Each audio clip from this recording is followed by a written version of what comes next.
ప్రపంచంలో ఇప్పటికీ కొన్ని వ్యాపార సంస్థల్లో వారసత్వ పరంపర నడుస్తుంది. తరాలు మారుతున్నా ఇది కొనసాగుతూనే ఉంది. తండ్రి తర్వాత కుమారుడు లేదంటే వారి కుటుంబ సభ్యులే కంపెనీ బాధ్యతలు చూసుకుంటూ వస్తున్నారు. టాలెంట్తో పని లేకుండా వారే యజమానులవుతున్నారు. అయితే అమెరికాకు చెందిన ఓ కోటీశ్వరుడు మాత్రం ఈ సాంప్రదాయానికి భిన్నంగా వ్యవహరించారు. తన కుమారుడు సరైన అర్హత సాధించే వరకు సొంత సంస్థలో సైతం ఉద్యోగం ఇవ్వనని తెగేసి చెప్పి మిగతా వాళ్లకు ఆదర్శంగా నిలిచారు.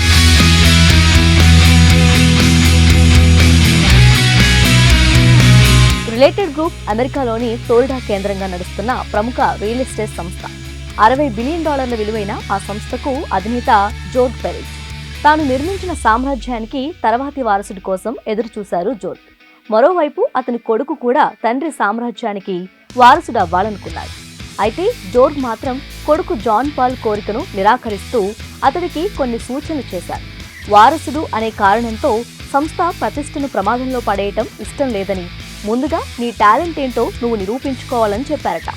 అందుకోసం తన స్నేహితుడి సంస్థలో చేరి పనిచేయాలని సూచించినట్లు తెలిపారు జోర్జ్. అంతేకాదు టాప్ బిజినెస్ స్కూల్ నుంచి పట్టా పొందాలని కండిషన్ కూడా పెట్టానన్నారు.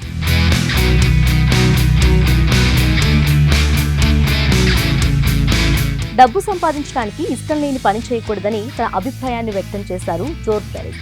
జీవితం నిత్యం సవాళ్లతో నిండి ఉంటుందని, ఇష్టం లేని పని చేయడం వల్ల ఎలాంటి ఉపయోగం ఉండదని పేర్కొన్నారు.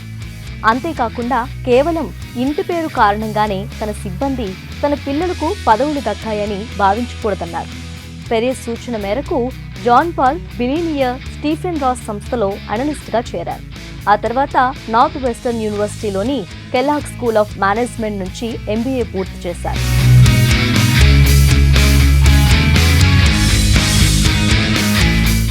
2012 నాటికి రిలేటెడ్ గ్రూప్లో చేరడానికి తగిన అనుభవం సంపాదించినప్పటికీ జాన్ పాల్కు వెంటనే ఉన్నత పదవి లభించలేదు. ఆయన మొదట సంస్థ రెంటల్ వ్యాపార బాధ్యతలు చూసుకున్నారు.